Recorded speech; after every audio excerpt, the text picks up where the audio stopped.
गोपाल जी से हो चुकी है? गोपाल जी को ज्वाइन करा था बट वो उस समय शायद माइक उनका काम नहीं कर रहा गोपाल जी अनम्यूट करें। हाँ जी, हेलो। यस, नमस्ते सर। नमस्ते सर। जय भीम। जय भीम सर। सर, आनंद जी की जो इंफॉर्मेशन थी वो बहुत बढ़िया लग रही थी, अभी मैं सुन रहा था। मेरा जी सवाल सर। ही मैं भूल गया। ओके, तो ठीक है। Thank you sir. हाँ, तो मेरा सवाल ये था सर कि जब दीपावली में जब राम आए थे, ऐसा कहानी में हम्म। है, मैंने हम्म। जो देखा है पढ़ा है। तो अब राम आ रहे जनवरी के महीने में 22 तारीख को। हम्म। तो अब साल में 2 दीपावली मनाएंगे और 2 बार राम आएंगे साल। सर ये राजनीतिक राम आ रहे हैं। और दूसरी बात, राम कोई आएगा ही नहीं कहीं भी। कोई दीपावली का कुछ ऐसा इशू नहीं मिलता। रामायण, अगर हम वाल्मीकि रामायण पढ़ते हैं तो वहाँ पे ऐसा कुछ नहीं है कि वहाँ पे कुछ दीपावली जैसा, जैसी कि दीपावली आज कल हम मनाते हैं, ऐसा कुछ था वहाँ पे। ऐसा कुछ नहीं है। राम जी के तो अस्तित्व से मैं पढ़ता हूँ, जो भी टीवी पे देखा है ज्यादातर। लेकिन वहां से तो कुछ सीख तो नहीं मिलती है, बस चमत्कार ही दिखता है। लेकिन चमत्कार से वास्तव में कुछ तो होता भी नहीं है सर। सर बिल्कुल, ये कोई ना तो चमत्कार होते हैं और ना ही रामायण की कहानी से किसी का कुछ भला होता है। कोई एक शिक्षा, अगर हम पूरा ग्रंथ भी खंगाल लेते हैं तो एक शिक्षा भी अगर आज के समय में काम आने वाली होती तो हम कहते कि हाँ भाई, बाकी चीजों को छोड़ दो, ये रख लो। हमने एक डिबेट चैलेंज भी रखा था कि आप अपने धार्मिक किरदारों से कोई एक अच्छी बात, अपने धार्मिक ग्रंथों से कोई एक अच्छी बात बता के दिखाओ। तो वो हम 3-4 बार रिपीट कर चुके हैं, लेकिन आज तक कोई एक अच्छी बात निकाल के नहीं दिखा सका जो आज के समय में सार्थक हो, जो आज के समय में हमें कहीं और से नहीं मिलती हो और उससे बेहतर तरीके से नहीं मिलती हो। तो नहीं है सर। हमने तो ग्रंथों के जानकारों को चैलेंज दिया था। हम तो अपने आप को जानकार भी नहीं मानते। उनके नहीं नहीं अकॉर्डिंग तो हमें सर। आता भी कुछ नहीं है। हम तो अज्ञानी हैं, फिर भी हमने खुला चैलेंज दिया था कि आप लोग आके बताएं। नहीं है कुछ भी हाँ, सर। वो तो मैं डिबेट में देखता हूँ हर रोज। और जैसे कि आपको और अर्पित जी को सुनता हूँ, तो कुछ बहुत जी। सारी चीजें सीख पाया हूँ आपसे मैं। लेकिन मेरे दोस्त लोग जो है, फ्रेंड्स वर्ग है जो मेरा, तो वो मुझे अभी बात कर रहा है कि 22 तारीख को राम आएंगे, तो फिर तुम्हारे जैसे रैशनल लोगों का क्या होगा। हम तो चाहते हैं राम आए, आपके इंद्रदेव आए, आपके ब्रह्मा आए, हमें भस्म कर दें। हम तो चाहते हैं कल के अवतार को बुला लो। अब देखो ना, 4 नास्तिकों से 33 करोड़ के जो इनके लगभग देवता हैं, वो सब के सब दुम दबा के बैठे हैं। एक भी नहीं आ रहा उनमें से। हमारी बोलती बंद करने के लिए उनमें से एक भी नहीं आ पाया। हम कब से लगे पड़े हैं यहाँ पे। हम कब से चैलेंज दे रहे हैं, भक्तों को भी और भगवानों को भी। एक भी नहीं आ रहा।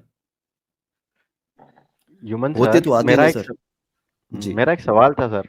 जी। राम मंदिर बनाने वानर सेना क्यों नहीं आई? लार्सन एंड टर्ब्रो को क्यों लाना पड़ा? क्रेन्स बड़ी बड़ी वैज्ञानिक सारी चीजें सही लेके। ये मेरा सही सवाल सवाल है था सर। जेन्युइन।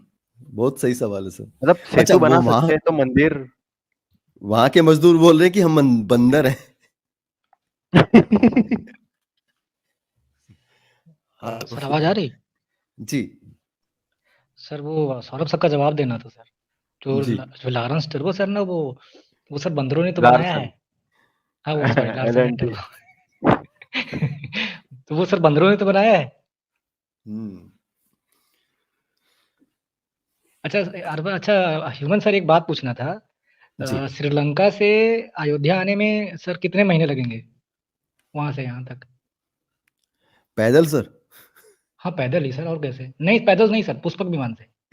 पुष्पक विमान से सर, उसकी स्पीड का पता होना चाहिए। तो सर किस मेरा स्पीड पे। सवाल ये था कि सर अप्रैल में रामनवमी मनाई जाती है, मतलब राम ने युद्ध जीत लिया था।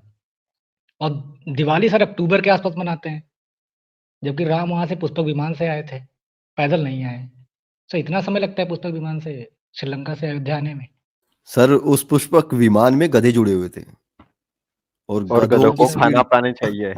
और गधों की जो स्पीड होती है उसके अकॉर्डिंग तो समय लगेगा ना सर।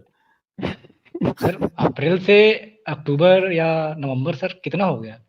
मे भी 6 महीने तो हो गए, ऊपर हो बिल्कुल। गए। तो सर 6 महीने लगते हैं श्रीलंका से अयोध्या आने में, अभी अगर पुष्पक विमान से आप जाते हैं तो। बिल्कुल। वो सर गधे तो ऐसे होते हैं ना, कई बार वो सर ये अपनी एक दिशा ही बदल देते हैं। सर एक रोचक जानकारी है सर, इसको पोस्ट करिए, एक रोचक तथ्य है।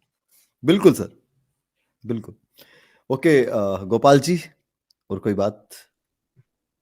और बात तो यही थी सर कि जब राम जी को मैं देखता हूँ, टीवी पर देखता हूँ, हुँ, ज्यादा तो टीवी पे ही देखा है, तो वहां पे हुँ, तो सेना के साथ आए थे अयोध्या दीपावली के हुँ, पर्व पे, तब से दीपावली हुँ, मनाई जाती है।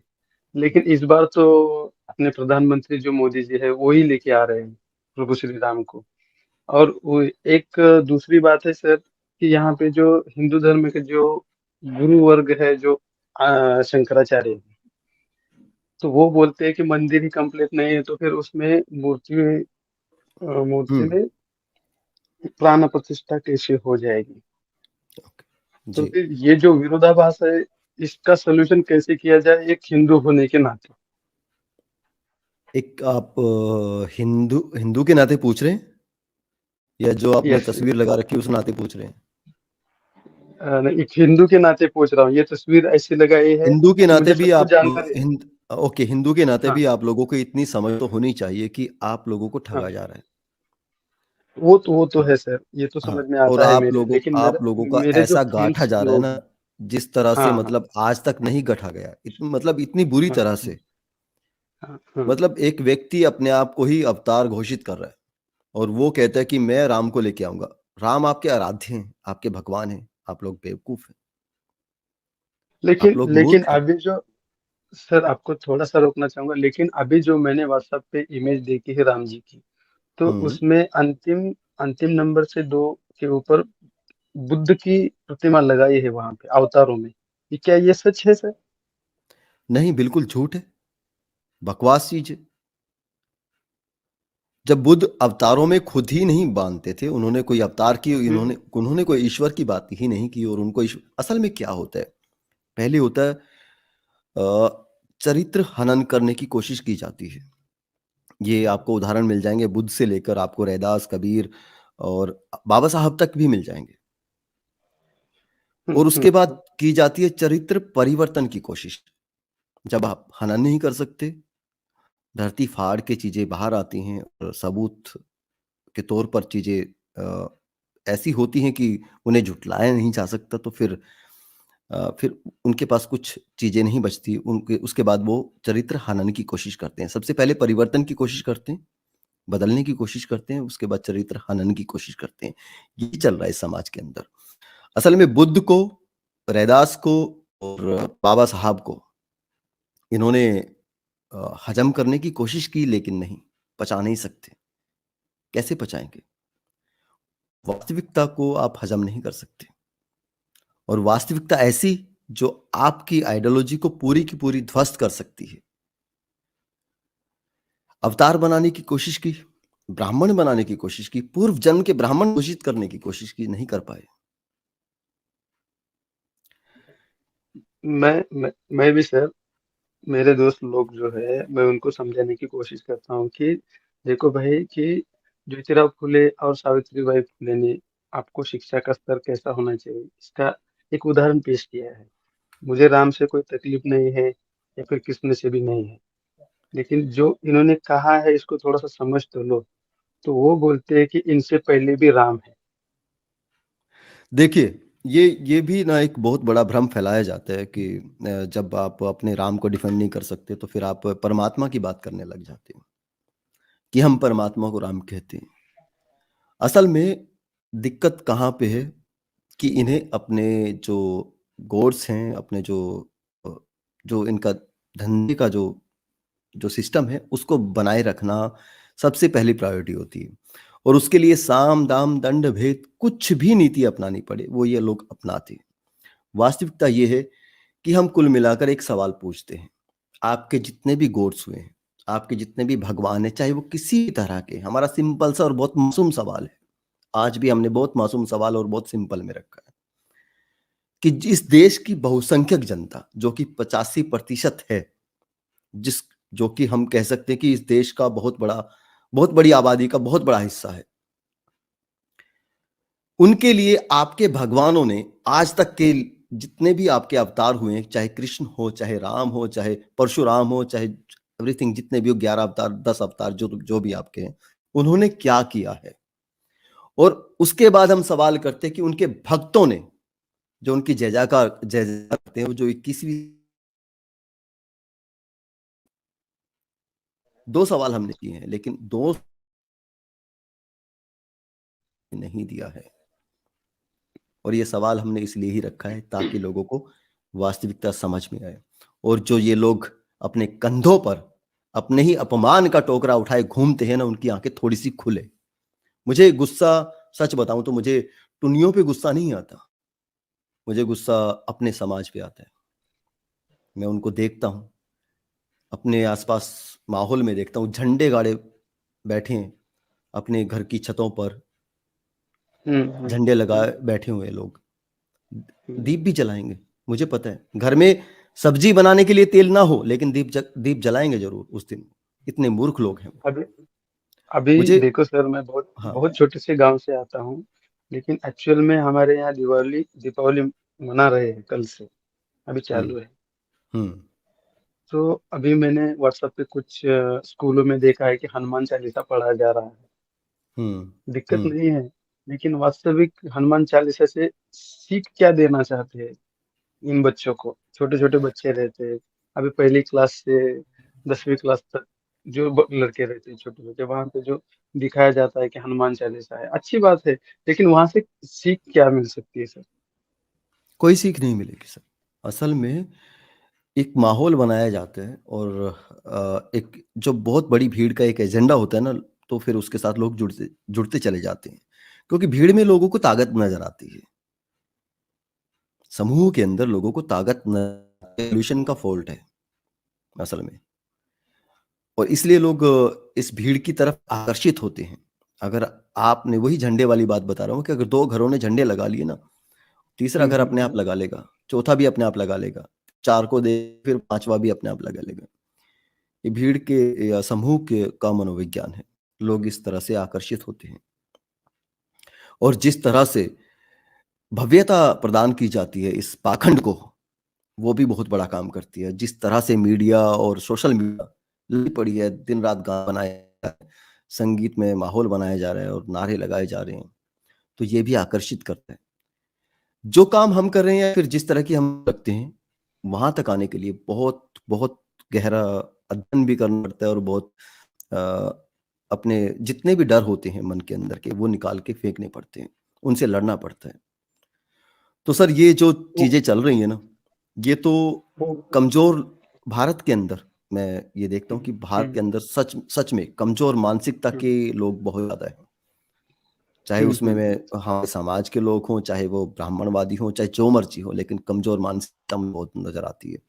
और ये इसी का परिणाम है कि कमज़ोर मानसिकता ही पाखंड और अंधविश्वास और इस तरह के प्रोपगेंडे की तरफ आकर्षित होती है।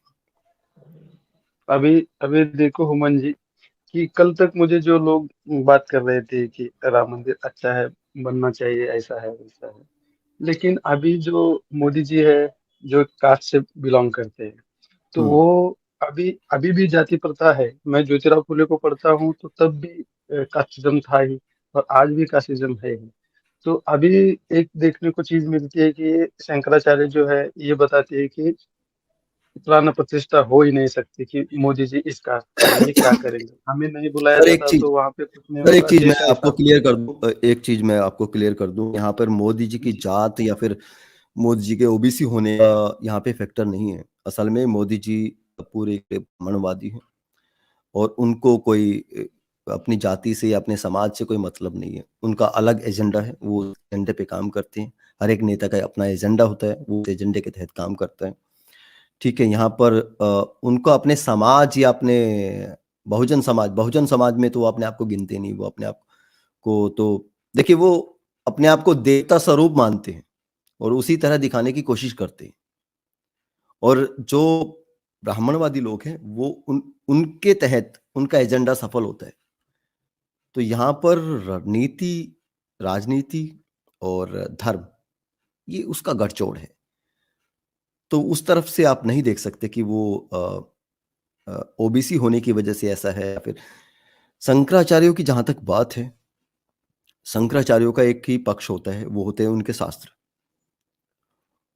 और वो ऐसे बयान राजनीतिक तौर पर नहीं देते, चाहे सत्ता किसी की भी रहे, चाहे उनका फ़ायदा हो या नुकसान हो, वो उस चीज़ की परवाह नहीं करते। वो सीधे तौर पर अपने शास्त्रों को प्रमाणित मानते हैं और उन्हीं के आधार पर जो शास्त्रों में लिखा है, वही व्यवस्था वो चाहते हैं। आज आप कथावाचकों को देखें, खुलकर बोलने लगे हैं, खुलकर कहते हैं कि ब्राह्मण का जो बच्चा है वो ब्राह्मणी से शादी करे, अंतरजातीय विवाह को वो वर्णशंकर खुल के बोलते हैं, ये नहीं होना चाहिए, इससे पतन है, धर्म का पतन है। जो भी चीजें के अंदर लिखी हुई है, शंकराचार्य उससे परे नहीं जा सकते। शंकराचार्योयों का काम ही ये है कि जो जो शास्त्रों के तहत जो व्यवस्था है, जो उसके अंतर्गत आती है, जो वर्ण व्यवस्था है, जो वर्णाश्रम धर्म है असल में, उसे वो स्थापित रखना चाहते हैं। उनकी ड्यूटी ही वही है, वही उनका दायित्व है, वही उनका कर्तव्य है। वो अपने कर्तव्य से विमुख नहीं हो सकते, चाहे प्रधानमंत्री हो, चाहे राष्ट्रपति हो, किसी के लिए भी अपशब्दों का उपयोग कर सकते हैं। उनका मकसद सिर्फ और सिर्फ ये है कि जो ब्राह्मण रिश्ता है वो बनी रहे, जो क्षत्रिय का धर्म है वो बना रहे, जो वैश्य का धर्म है वो बना रहे, जो शूद्रों का धर्म है वो बना रहे। लोग उसी के अंतर्गत काम करें, उससे जरा भी इतर ना जा सके, वो अधर्म कहलाएगा। इनका काम है धर्म की स्थापना करना, धर्म को स्थापित रखना, धर्म का प्रचार प्रसार करना। मैं एक रिक्वेस्ट करना चाहूंगा आनंद जी से। सर आनंद जी, मेरी आवाज आ रही है आपको? हाँ सर बोलिए, आवाज आ रही मेरी। तो आपने ओबीसी के बारे में इतना अच्छा समझाया है कि मैं सुन रहा था आपको। जैसा कि मैं पढ़ रहा था किसी दिन मुक नायक बाबा साहब की पुस्तक है छोटी सी, तो शायद इसमें जो आप जानकारी दे रहे थे शायद इसमें है वो जानकारी, लेकिन मुझे आपके माध्यम से थोड़ा सा समझ में आ रहा है। तो अभी थोड़ा सा अच्छी तरह से कुछ समझाने की कोशिश कीजिए, ओबीसी, खास करके ओबीसी वर्ग को। सर अच्छा, ओबीसी वर्ग को मतलब डिफाइन करना है, मतलब बताएं कि ओबीसी वर्ग है क्या? Yes yes yes. तो हाँ, तो सर देखिए, सीधी सी बात ये थी कि जो वर्ण व्यवस्था है, मतलब जो वर्ण व्यवस्था जिसकी अंडरस्टैंडिंग अभी तक समझाई जाती है, उसमें आपने पढ़ा होगा कि ब्राह्मण, क्षत्रिय, वैश्य और शूद्र होते हैं, ठीक है? ये 4 लोग इस वर्ण व्यवस्था में आते हैं, ठीक? जो हमारे अभी शेड्यूल कास्ट और शेड्यूल ट्राइब भाई लोग हैं, मतलब हमारे जो लोग हैं, साथी हैं, तो ये जो है इस वर्ण व्यवस्था में नहीं आते। इनको अंतज्य बोलते हैं और वनवासी बोलते थे, ठीक? तो जो ये शेड्यूल कास्ट हैं, इनका इस पूरे वर्ण व्यवस्था में जो सिस्टम बनेगा, उसमें कोई योगदान नहीं है, मतलब कोई सोशल इंटरेक्शन नहीं था, ठीक है? मतलब ये पूरा जो वर्ण व्यवस्था है, ब्राह्मण, क्षत्रिय, वैश्य और शूद्र का, ये जो शेड्यूल कास्ट जो लोग हैं आज, उनको अपने समाज से बाहर मानते थे, जानवर की तरह ट्रीट करते थे। समझ रहे हैं हमारी बात? मतलब वो जानवर है, वो समाज के लिए है नहीं, वो समाज में नहीं आते, अस्पृश्य लोग हैं। अब आप बात समझ गए? तो ये शेड्यूल कास्ट थे। शेड्यूल कास्ट का मतलब हिंदी में मतलब इतना ही होता है कि ऐसी जातियाँ, ऐसे लोग को एक इकट्ठा, एक शेड्यूल मतलब एक जगह पे इकट्ठा कर लिया गया, तो वो शेड्यूल कास्ट हो गया, ठीक? तो इनकी सूची बना दी गई कि इतने सारे लोग जो कि वर्ण व्यवस्था में बाहर थे, इनको मतलब बिल्कुल जानवर की तरह ट्रीट कर रहे हैं। तो जब मतलब रिफॉर्म्स हुए, ये सब जाति गणना वगैरह हुई, तो उसके हिसाब से क्या किया गया, उनको एक शेड्यूल मतलब एक सूची में रख दिया गया, ठीक? तो इस वजह से इन सारी जातियों को शेड्यूल कास्ट कहा गया। ऐसे ही जो आदिवासी हमारे भाई लोग हैं, उनको क्या किया गया, एक शेड्यूल बना के मतलब एक सूची बनाई गई, उसमें ट्राइबल्स के नाम लिख दिए गए कि ये लोग शेड्यूल ट्राइब्स हुए, ठीक? तो शेड्यूल कास्ट, शेड्यूल ट्राइब का आपका कंसेप्ट समझ में आ गया? क्लियर हो गया? अब क्या है कि अब ये जो शूद्र जातियां हैं, तो शूद्र 2 तरह के थे, एक सछूत शूद्र कहलाते थे, एक अछूत शूद्र कहलाते थे, ठीक है? शूद्र, इनका काम क्या है कि जो ऊपर के जो वर्ग हैं, वर्ण हैं, मतलब क्षत्रिय, सॉरी ब्राह्मण, क्षत्रिय, वैश्य, इन तीनों को कुछ सेवा करनी है। तो सबसे ज्यादा जिनके बारे में बुरा भला लिखा है ब्राह्मण धर्म के जो शास्त्र हैं, वो इन शूद्रों के बारे में लिखा है, और वो शूद्र वर्ग जो है वो आज का ओबीसी वर्ग है, ठीक है सर? आज का ओबीसी वर्ग है।